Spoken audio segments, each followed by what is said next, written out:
One of the movies opening up this weekend is Him. And as of yesterday, less than 24 hours, I remember I checked, less than 24 hours before the public screening started, the review embargo had still not been lifted. And I was like, in my best Dave Chappelle, oh no. Not a good sign at all. And now we know why it wasn't a good sign. Because the critic ratings have now come out, and they're not good, Rob. They're not good. What a surprise.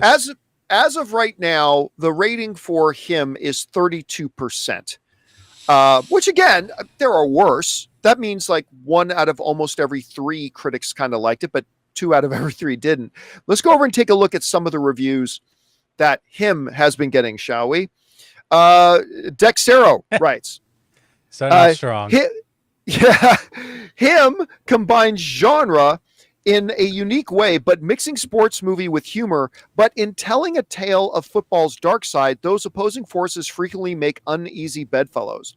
Zach Pope Reviews writes, Him had the potential to be the horror goat of 2025 with the trippy, on-the-nose visuals and powerhouse performances from Wayans and Wither, but uneven themes and a rushed finale hold it back from being nothing more than a disappointing Twilight Zone tale. Oh. The Philadelphia Tribune says, Him is a riveting movie. They liked it, even if it doesn't always hit the mark.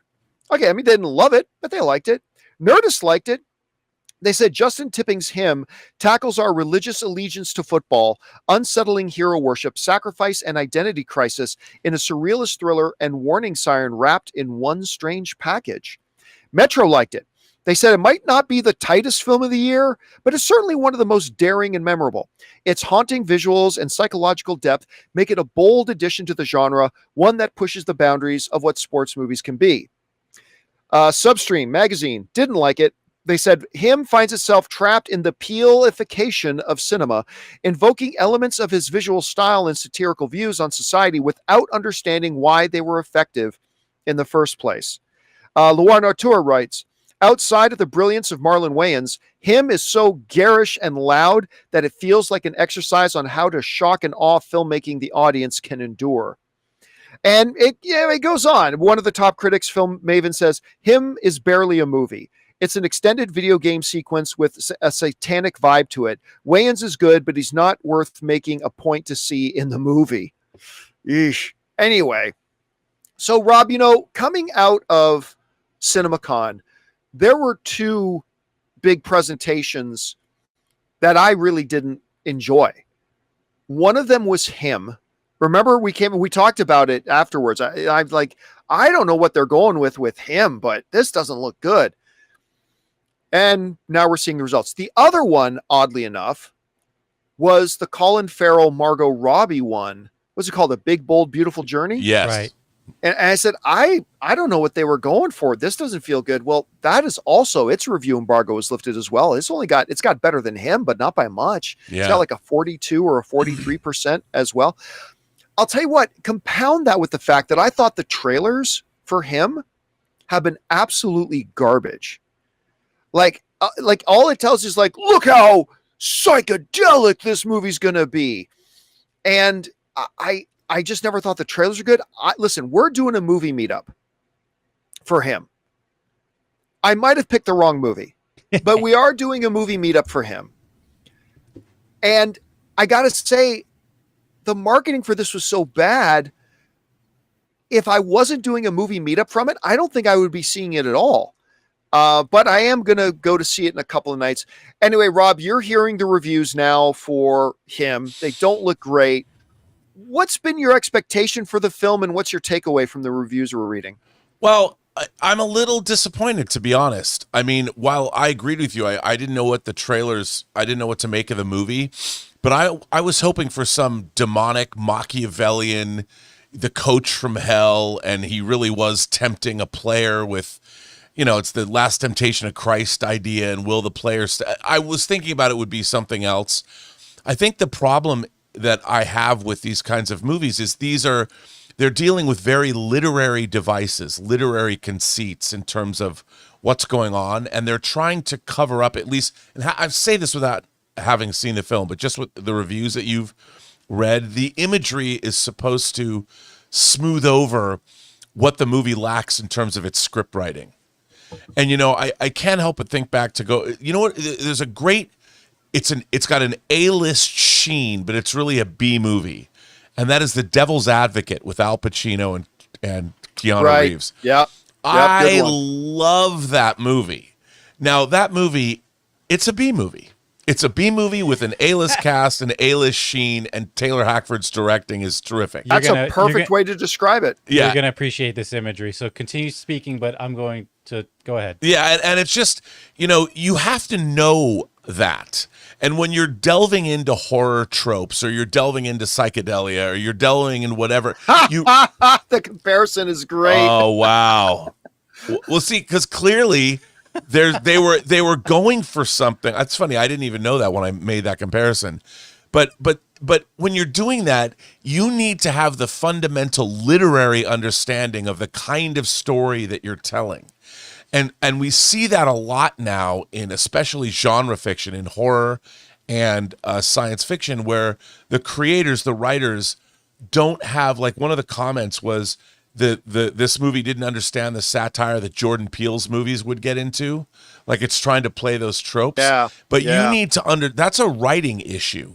And so often nowadays we see people that have only watched TV or only watched movies, but to be a great writer, even a screenwriter, you have to have a literary understanding of the genre and the tropes that you're playing with.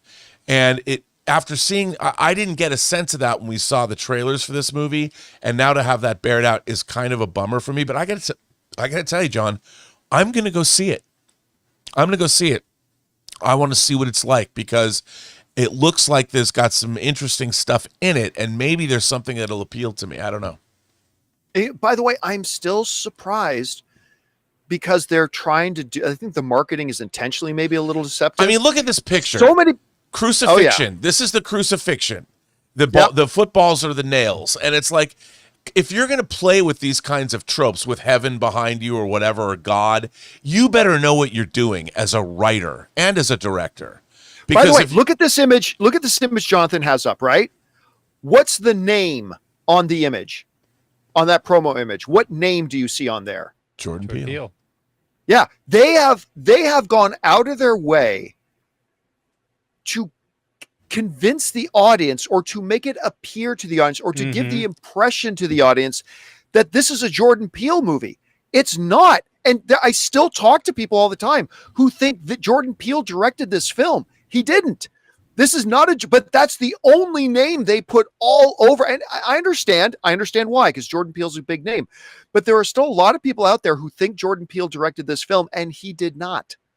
And it's just crazy how many people still don't realize that he didn't direct it. But anyway, guys, we want to thank the sponsor of today's episode, PrizePicks. Look, you and I make decisions every day, but on PrizePicks, being right actually means you win. And with football back, there is no better time to get in on the action. You guys know I've been using PrizePicks for a while now, and it's honestly the most fun I've had engaging with the new football season already. For example, this weekend, I had Josh Allen throwing for more than 270 passing yards, and Baker Mayfield having more than 2.5 passing touchdowns, and boom, I won on both. Building your lineups on PrizePicks is fast, simple, and honestly extremely fun. All you have to do is pick more or less on 2 to 6 player projections, and if you're right, you win. What's even better is that PrizePicks invented the flex play, which means you can still win even if one of your picks doesn't hit. Plus, they've even got this thing called injury reboots, so if a player goes down in the first half, it won't count against you. And PrizePicks operates in more than 40 states, including California, Texas, and Georgia. So download the app today and use code CAMPEA to get $50 in lineups after you play your first $5 lineup. That's code CAMPEA to get $50 in lineups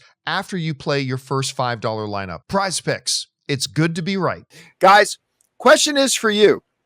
What do you think about this? Now, listen, it's not like everybody is hating him. About 30% of the critics like it.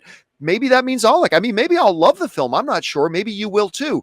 Are you surprised by the reactions? Are you not surprised by them? Whatever you guys think, jump down to the comment section below and let us know your thoughts. Hey guys, thanks so much for watching this video. Make sure you like the video, leave a comment, and subscribe to our channel. And don't forget, we have a daily podcast called the John Campea Show podcast, available on Apple Podcasts, Spotify, or your favorite podcasting app of choice. Go and subscribe to it today so it'll be there when you need it.